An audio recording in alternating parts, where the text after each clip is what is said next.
Hello, good evening. We're going to get started. I see a few familiar faces from our last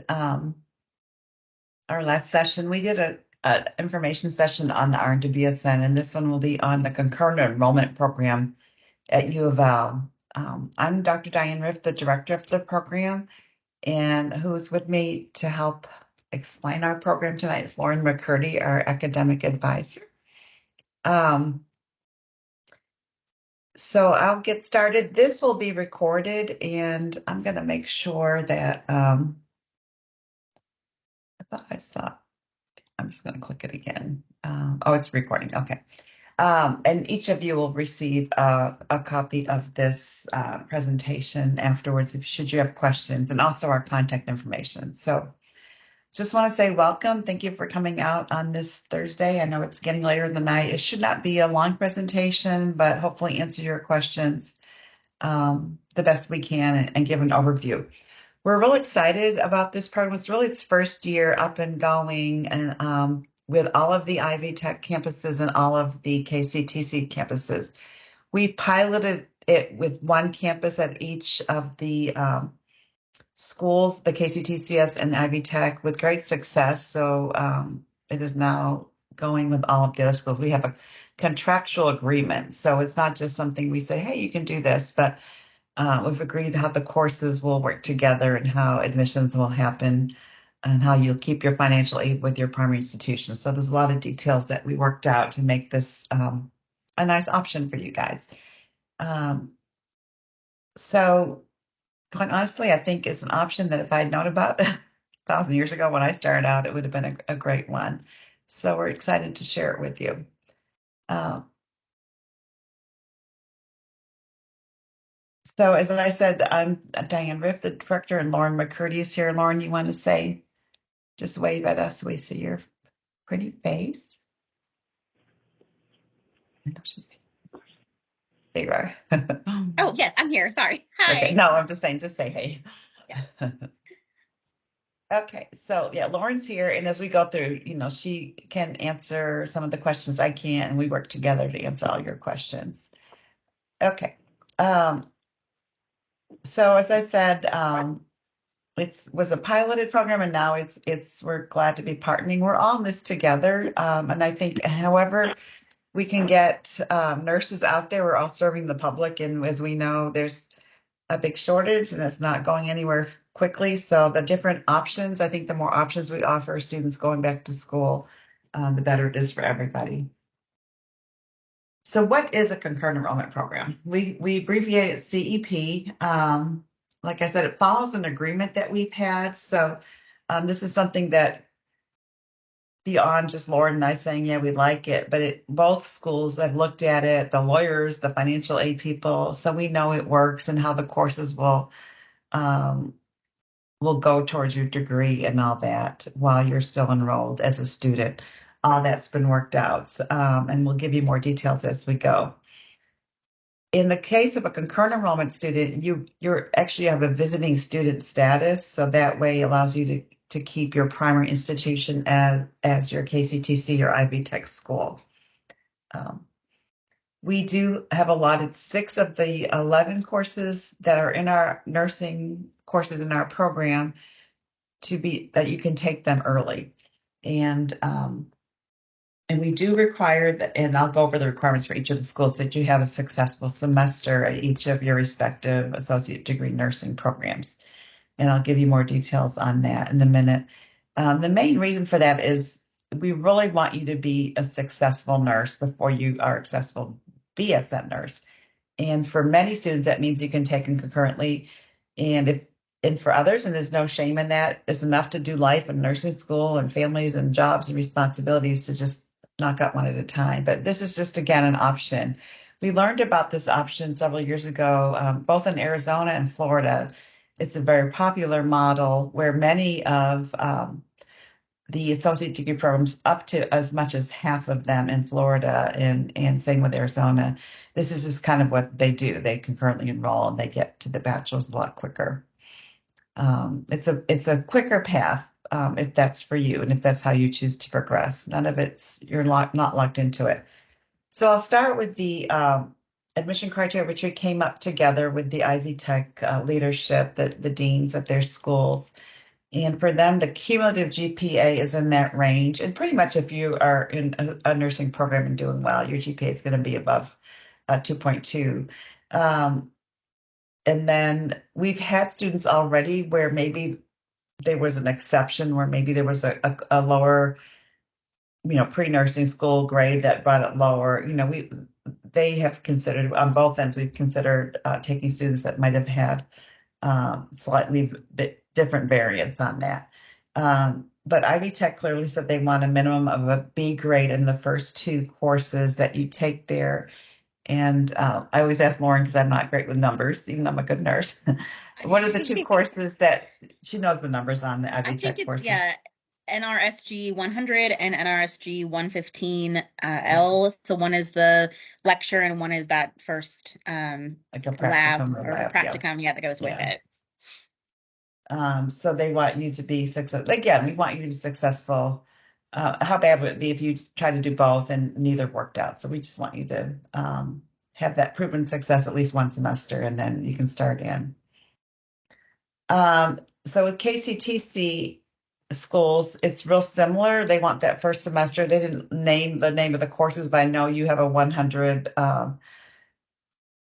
section course, that very first nursing semester, not your prereq semester, but your nursing. And then they don't want like nursing 106 or something. Yeah, I want to say 100 or something. Yeah, 106.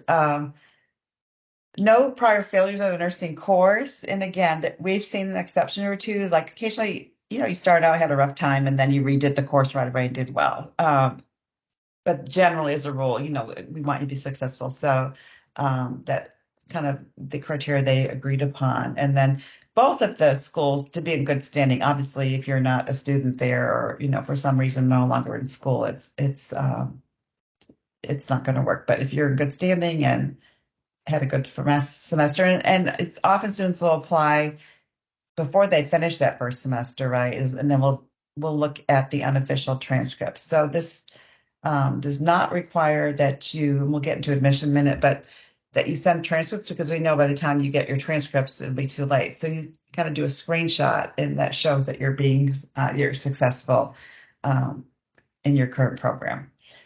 So I added this on just because, and some of you might know this already, but why a bachelor's in science and nursing if we have such a shortage? Why do I need my BSN? And we recognize with the shortage that it's important to get nurses out there. So in a way, this pathway is you'll be a nurse quicker, right? You might not have your bachelor's of it, you'll be an RN faster, an associate degree program. We also know that, excuse me, I guess on my throat. We also know that in that process of getting there quicker, it's since 1983. That's when I was graduating nursing school a long time ago. They told us that 1983, when I was in school, by 1985, we want every nurse. You can't be an RN without a bachelor's degree. Well, we know that never happened. But we also know that we're still shooting for that. And it's not just because we want to torture students, but there's large studies that have shown the outcomes are better for patients with a bachelor's. It does not mean you can't be a great nurse with associate degree. Some of the best nurses we know, right, are associate degree. But on a national level, it's recognized. Right now, 80% of the nation's RNs have their BSN. We know we're not that way in Kentucky and Indiana, but we're working towards that. So I like the partnership. I think it's a great way to get there.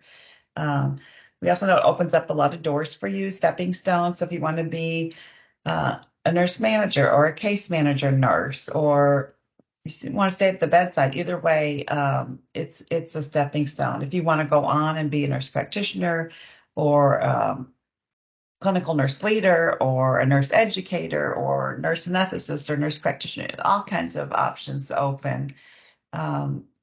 It's great. We know that many of the hospitals are paying for that. There are some scholarships out there available. We have a local one. I always mention it because we have a local donor. It's not a lot of money, but it can help pay for at least one of your courses to bridge that gap. I know many of you take loans for your associate degree, and then you kind of live off of that student loan. So we're always looking at other options to offer. But it's certainly recognized. We know with our UofL Health partners they're able to achieve magnet status recently because their hospital reached that 80% bachelor's prepared nurses. So you probably know that, but I'm just letting you know. I think the public, it's so confusing because you say you're a nurse. How long did you go to school? And it's confusing. I mean, I get time people say, well, why does this one go this long and you've gone this long? It's a lot to explain to people, but I'm trying to make it as simple as I can. But I'll tell you, we're hoping the education makes a difference. We see that in the research, and in the same way, our program will try to make a difference for you as well. So I put this slide together just showing you kind of how it works. Now, you can enroll at UofL as part of this program before you take your NCLEX. So you can start taking 6 of the courses of the total of 11 courses, one at a time, or if you want to take a couple. Many of our KCTC and Ivy Tech students have opted to take more. We had several this summer that took 4 courses towards their BSN just in the summer semester alone, and they're taking another 2 now. So they're going to knock out all 6 before they graduate, and then they can graduate at a faster rate once they with their bachelor's. Others will just take one course and say, oh, that was a lot. I need to focus on my associate degree. So if you choose to do this, you don't have to do it at any certain pace. You can take as many as you want. But bottom line is, if you knock out some beforehand, you're going to finish at a faster pace with your bachelor's after completing your associate degree. I usually have that little, I have made these slides up, but I will have that little time track, which I don't know if I put this one on here, but it just shows you that doing this concurrently, you're going to get through it. You can cut out as much as 3 semesters. You can get your bachelor's of nursing quicker. And how quick that is, it's up to you, how quick you want to go through it.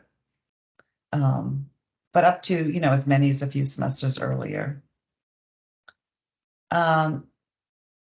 So I always like to just let you know that, because I know right now you're on the trenches of nursing school, and I'm still having dreams about it, having that last paper to turn in, and I didn't turn it in. So I hope you're not traumatized like I am for forever after nursing school. But it's a little bit different because we don't emphasize tests. We don't emphasize, what do you call it? Memorization, all those things you do to get ready for NCLEX. You're not doing that. Instead, it says my video's not working, but I guess I'll just keep talking. Can you hear me okay? Yeah. Yeah, I can hear you. Okay. Mine froze up, but I don't care. I don't need to see me. So you still have courses that you're going to learn in and that you'll have to work in, but it's not, just don't you think it's like more of the same. So there's a different level of intensity. It's more application of ideas, discussions with one another, all asynchronous. So that means you don't have to all be together at the same time. If your nights, days, the work you do at your own pace within that week. So you have like 2 assignments to do per week, and then you get those done during that week when you have the time. There'll be all the resources online. There'll be some readings. There'll be some videos. Won't be a lot of lectures. It won't be any tests. There'll be a papers, but we do templates for our papers to help you writing them. And we also have a writing center that can help. They're not extensive papers. They're usually a few pages and not like, it's not a nightmare. No memorization, mostly application and working together. And we try to help let you choose which direction you want in each assignment for your own interest. That's not like really tied in. Okay, this is the picture I was hoping I had, which I do. So this shows you, for example, if you were to start, depending on when you started your associate degree program and how many courses. And again, a lot of students choose to max out the summers. Many have 4. I didn't show any, the way we first did this was summers only, but now we have many students taking them in other semesters, maybe not as many as the summer. So it really can be done a lot quicker. I'm thinking I'll redo this graphic just to show for those that are ready to just knock it out. One of the students this summer said her family and friends told her she's crazy because she took 4 and she's taking another 2 this fall, but she's ready. I'm just motivated and ready to do it. And that doesn't mean you can't do it another way. But it just lets you to finish faster. So this will show you the 6 courses that we looked at as faculty, that you'll be in the same courses as the RNs in their RN to BSN. So these are all the same. They're not different. We chose stuff that didn't really require a lot of experience, but more application of ideas in these courses. And they're all 8 weeks. They're back to back. So we do them. We have a 16-week semester, but we have these courses where you'll knock out a 3 or 4 credit hour course the first 8 weeks, and another 3 or 2 to 4 credit hour course the second 8 weeks. And these courses we identified are the 6 that you can take ahead of time. And most of these courses are offered every semester. At least 2 or 3 of them are. So it's not like you can't start when you want to start. So this is the full list of all the courses. You can see the ones that have CEP next to them are the ones I just identified in the prior slide that showed concurrent enrollment. I want to point out that we have this portfolio course, which you can take after you pass your NCLEX, after you get through your associate degree program, and that's free, but it allows you to get 30 credit hours for having written your own, for putting together your own little mini portfolio, and that will include your nursing license and your resume. We have a career center that helps you write your resume.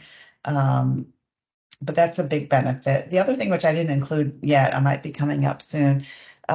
We have a reduced tuition for people in our program, not for the gen ed courses that you might have to take at UofL or KCTC or Ivy Tech, but for the nursing courses, it's $375 per credit hour. So this is a reduced rate when compared to all of the other nurses or all the other courses at UofL. The tuition is higher in other programs, but this is a reduced tuition that we were able to get for the time being in order to be as competitive as some of the other programs are.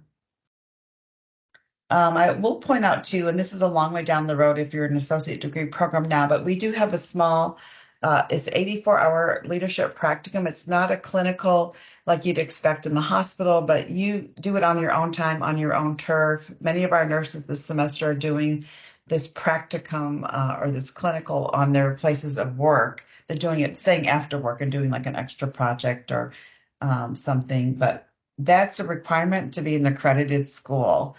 And so we like to have our accreditation so you can go on for those other programs afterwards when you want to, if you choose to. But I don't want you to say, oh, I've got a clinical I've got to do. It's extremely flexible and we help you a lot with that. And actually, I think it's kind of a strength. You get to do something independently and then add that to your list of things that you learn how to do. So that's Lauren and I. Anytime you want to find us, all our information's on our website. If you do louisville.edu, you'll all get a recording of this. I wanted to talk, and I hope I didn't skip over that because I tried to make this short. I did. I'm trying to cut these things too short.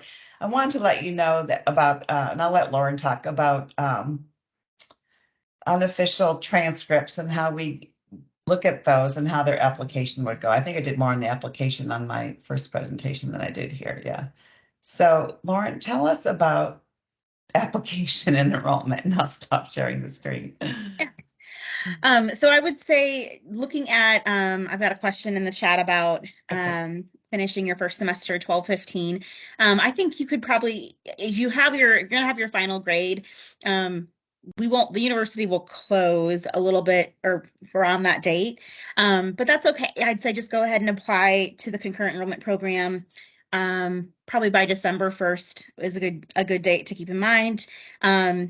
We won't necessarily, I think we could probably maybe conditionally admit or look at, we'll just need to have that final grade, right? So if you submit the application, we can go ahead and kind of get things moving, and then just make sure you send that final grade. We'll get it, while the university is closed. That's okay. When we get back, we can see that you've sent us that unofficial transcript. So we don't want you to, necessarily have to order an official transcript from your associate degree school. We know that you'll have to do that eventually when you're in the RN degree, the BSN degree seeking program, and on that degree seeking status, we will need all official transcripts at that time.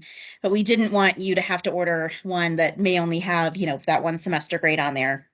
knowing we'll have to have another one with all of your nursing class grades and all of your, or then your posted degree as well. So that's why we can accept that unofficial transcript. And you'll just, when you submit the application, it'll ask you to send that to our nurse serve account, a service account that we check periodically. So that's, you can send an unofficial that you get from like your student portal at Ivy Tech or KCTCS, or a screenshot, as long as it's legible and we can read what's on it.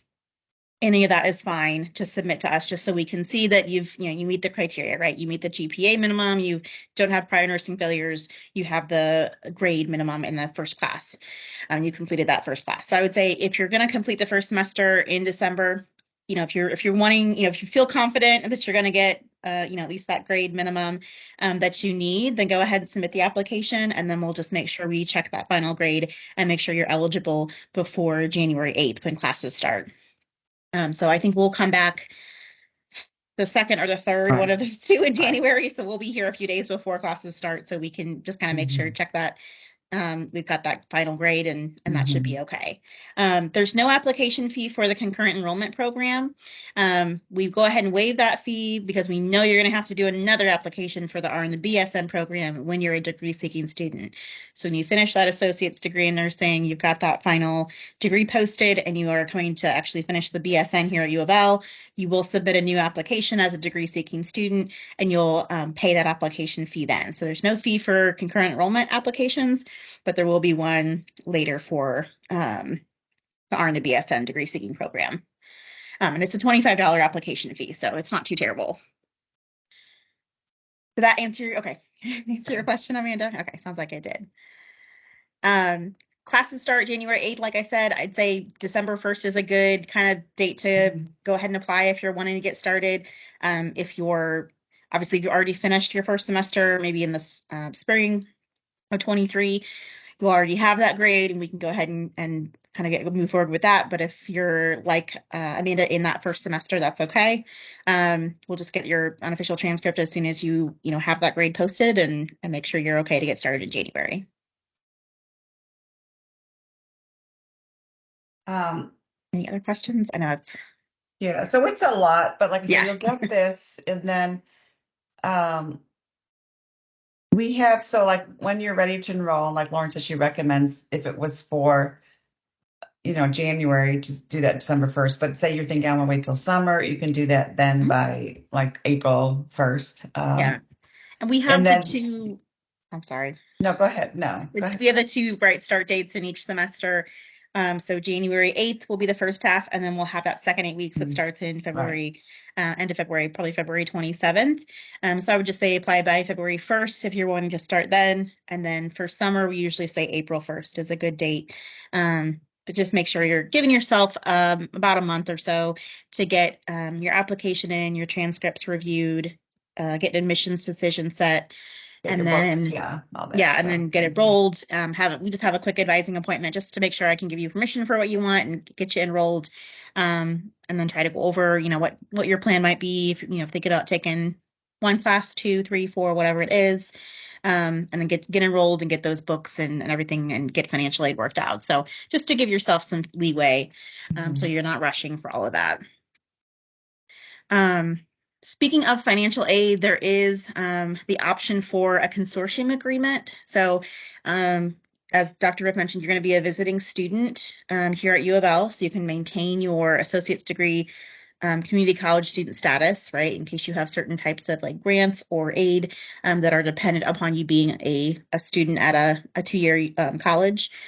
So as a visiting student here, generally those visiting students pay out of pocket, but there is the option to do what's called a consortium agreement. And that would be start the process with your community college financial aid office, to say that you're wanting to use the enrollment that you have at U of L, kind of include that in enrollment that you have at that community college, right? So for instance, in the spring semester, if you're in 9 hours at your community college and you're going to take one class with us at 3 hours, you could potentially get awarded, as long as you had the eligibility, for up to 12 hours, right? As opposed to that 9 hours of part-time enrollment status. You're adding that U of L 3 hours into that total enrollment. And then basically your community college, as long as they would send it to U of L, our office would approve, can verify the enrollment that you had here. of 3 hours, and then they would approve that, send that back to Ivy Tech or KCCS.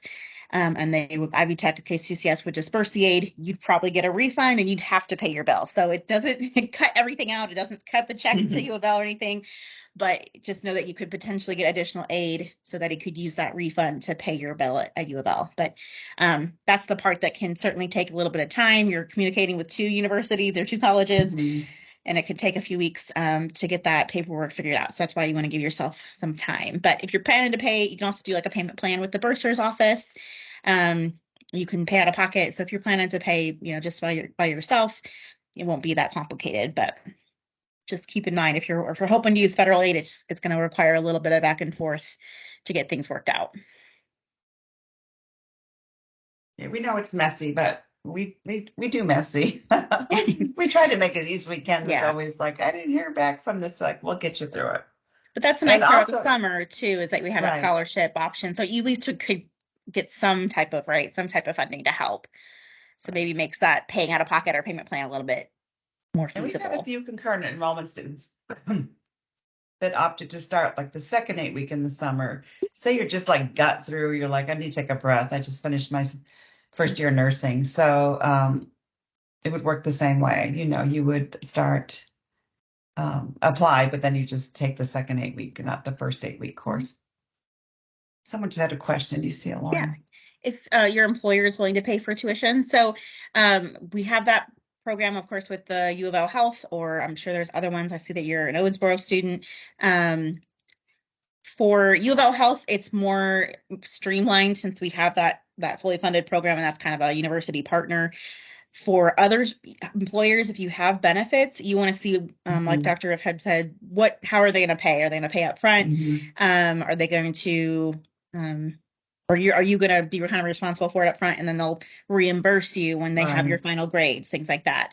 You have the option of submitting basically documentation that you're going to have your employer pay so that you can put a potential award on your account. So you don't have to pay that up front if it is the type of deal where it's going to be reimbursed by your employer. You can fill out a form. The financial aid office has this on their website that just says, my employer will be paying my tuition. It's not going to be paid by the deadline, but when I get my final grade submitted to them, they will reimburse me and I can pay you all. And that's a way to kind of get that tuition deferred until you have that payment from your employer. So it depends, kind of just, you want to check with your employer how they're going to pay first. And then if they're going to do reimbursement, just know you can do that, submit that information to the financial aid office to say, it's going to be paid by my employer, just not right now. And that's okay. We can work with that. I know every employer is different. I know, and again, we always say go back to your employer, but I know, like, are you employed by Owensboro Health by chance? You don't have to tell me, but if you are, I'm pretty sure they follow that 50, like there's a tax. Yeah, so talk with them. I've personally met with all the Owensboro chief nursing officers. I went down last May and met with the OCTC, Laura Donahue there, and I know it's great support. So I would just check with them, and they'll be supportive. It's likely they're already assisting you with your associate degree, and maybe there's a limit, but again, I don't know what their latest idea is on that, but I would recommend you go to talk to them in HR, and I forgot the person's name there, but we meet with them regularly, and they're very, very supportive. They're very excited about our concurrent enrollment program. So let them know and talk with them, and then I'd be happy to give them any information. I know, actually, I think it's this week, Lauren, we had 2 of our recruiters go down there, Brandy and so I don't know if you saw them, but they're going to be at Owensboro Health this week.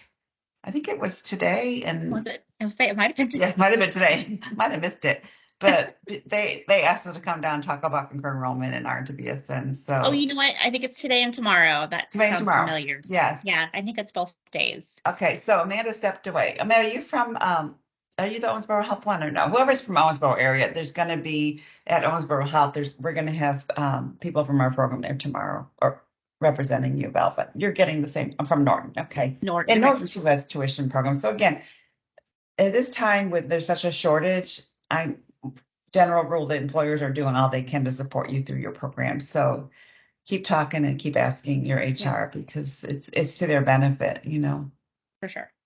For Norton, I believe they do. I mean, I guess when you say reimburse you much later, hopefully it's like, I think you will have a time limit if you're going to do employer reimbursement, like 30 days after the semester ends or something like that. So Yeah. can't be a whole lot later, or you run the risk of you're never going to be removed from classes for not, or at least No, not no, for no. this program, for not paying the bill. So it's not a matter of you're going to get kicked out of classes. You could get a late fee on your tuition bill or a registration hold, which prevents you registering for future semesters. And it also prevents like transcripts going out. So it just, you want to avoid it if you can. So I guess I would figure out what is the timeline of when will they Mhm. pay that? Um, the end of, oh, well, that's different. I Um, don't know. Who's that with? Owensboro or sorry, Norton? Amanda is saying Norton, she paid Yeah, so her first I semester, they know won't Norton does that tuition. reimburse So you until end of check with program. them because I know they do loan repayments too. So just check with them. Yeah. And so in that case, maybe it's better to use like, federal aid or do a And payment then plan they'll, to, right. and then just know that you're going to get reimbursed, like you said, a lot later. The employer reimbursement form that we have that you can get that potential award is really for you're going to get reimbursed at the end of the semester. Your employer wants your grades posted first, usually. Mhm. I think is what Mhm. they want. So for other things like that, I'd say you might just want to look at a different way to pay and know that you're going to get, if you take out Mhm. loans, you'll get reimbursed to apply, that reimbursement funds to your loan balance potentially or something like that. Mhm. I don't know how Norton I works know as they're well, but I changing know all they the have it. time. Yeah, I know Yeah, they have it, but I didn't know how that worked. I'm sorry. they might have the Norton's. I don't know. Um, they also something else I just thought about is with U of L Health, and we even though we're partnered a little bit with them, is we still like support all of our nurses, all the hospitals. But I do know, and probably many of you know, or maybe don't know, that their new program of tuition is not just for nurses going back to school, it's for all employees going back to Mm-hmm. school and their spouses and their children under 25. And so you could be working in a non-nursing role there and still have this benefit. So um, I, I usually share that link and I don't have it, but if you want to, I can send you the link to talk to one of their recruiters. Um, just Tiffany, shoot me I an email. think I want to say I've heard 6 months, but I've also heard way Yeah. less than that. So I know that's once again I not know. Check helpful, with them. but Yeah. yeah, And I we would also say, don't. We are not yeah, the keepers of these rules or the makers of these rules, so right, we don't want to say the right. wrong thing to you. So check with a benefit specialist. It may be that you can get it sooner, or if you've been, maybe you've been with them in a different capacity that counts towards your Mhm. time or things like that. And check with the Um, nurse recruiters because yes. even if HR, I mean, I'm sure they would know too, but they're specifically there to recruit nurses. And they've got you in Okay. if they know your nursing school, then that's a great thing.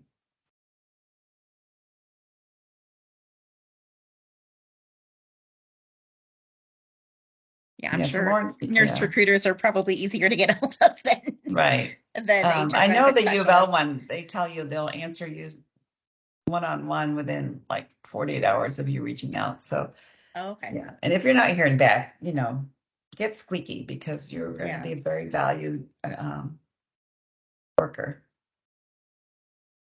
And it's a 100%. great time. We need nursing, and it's a good time to take advantage of these things. I'm always learning of more and more. One of I've heard about this nursing. You guys might even know nursing world. I'm forgetting it. Nurses.com. But there's some of these websites, just generic nurses websites. But there's lots of discussion and chatter about. And every time I kind of creep on there, there's more and more monies from different organizations. So keep your ears open. We always do too. But keep looking if you're not seeing enough to uh, help you with your job or paying for your schooling.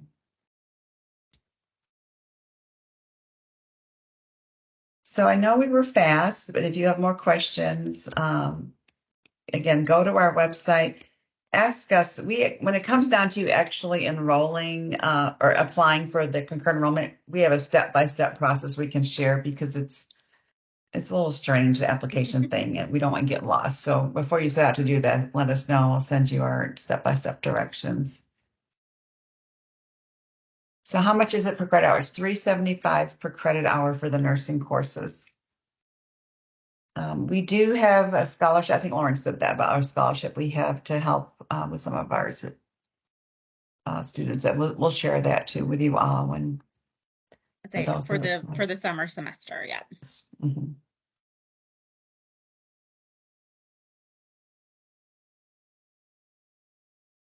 Okay. Did I already put that in there? I don't remember.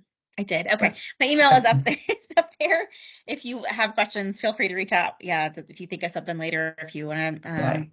have us go over your transcripts or anything like that, because we can also do that from an unofficial transcript too, to kind of let you know, besides the nursing component, where you're going to need some gen eds, you need Mhm. statistics, whatever it is, we can always look over those. These are online courses. All our courses are online All, and they're yeah. and they're asynchronous means you don't have to all be at the same place at once. You just work on your own schedule with still with deadlines, but on your own time frame during the week. So there's clinicals after graduating. So there's one short practicum that's done, and that's because we're accredited school, so we have to require that. It's done independently. It's not like your typical go to the hospital and shadow a nurse or work with a nurse.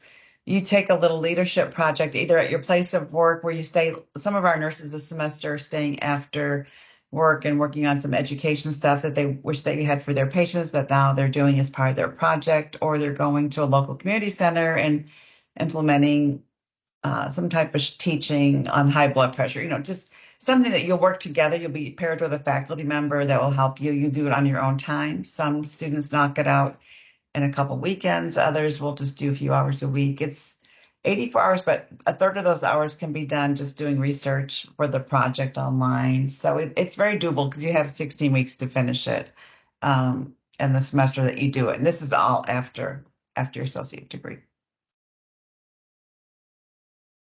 And no matter where you live, you do it. You don't have to be in a certain area. Uh, It's well, usually towards the end of the right. program, like your fourth or fifth semester, or your concurrent enrollment Yeah, program. It'll towards the be, end, yeah. yeah, towards the end. Because we have all kinds of paces that we do. You're welcome. Yeah. All right. Well, it's great to see you. I'm really excited about this option. I hope you are too, because it's it's just another option, right? It may not be for everybody, but the nurses or the students that we're seeing do it so far are just so excited about it, and I mean, we're just glad to have one more option to get people to that path to being an RN with their BSN. True story. All right. Well, thanks for coming out tonight. Again, any questions, get on website. You'll see our emails, our addresses, call us, email. I've got somebody texting me already from the earlier session tonight. I'm answering your questions. Oh, Tiffany's excited. Good. We're excited to have you. And we're excited to offer this. We're excited about our Ivy Tech because in KCTC, all our partners, because we kind of have Ivy Tech later in the process, and we've got such a great response and great yeah. partnership with them too. Can't forget our Indiana people. And being online, you don't have to be close to the school. I mean, we welcome you to come if you want to, but it's not needed. You don't have to ever set foot in the campus. But I shared with the earlier session, we had a student from New York that graduated, and he couldn't wait to get on campus after he got his cap and gown. He wanted to go take a picture. So it's there if you want to go. The brick and mortar building is standing. Yeah. Um, but well, great. Well, glad you came. And again, thanks for coming. And we hope to see you. And any questions, just give us a shout or email. Okay. Thank Thank you. you all. Have a good Thanks. night. Thanks. Bye-bye. And you're going to get a recording of this. I think I said that, but in case I forgot. Okay. Bye-bye. Bye.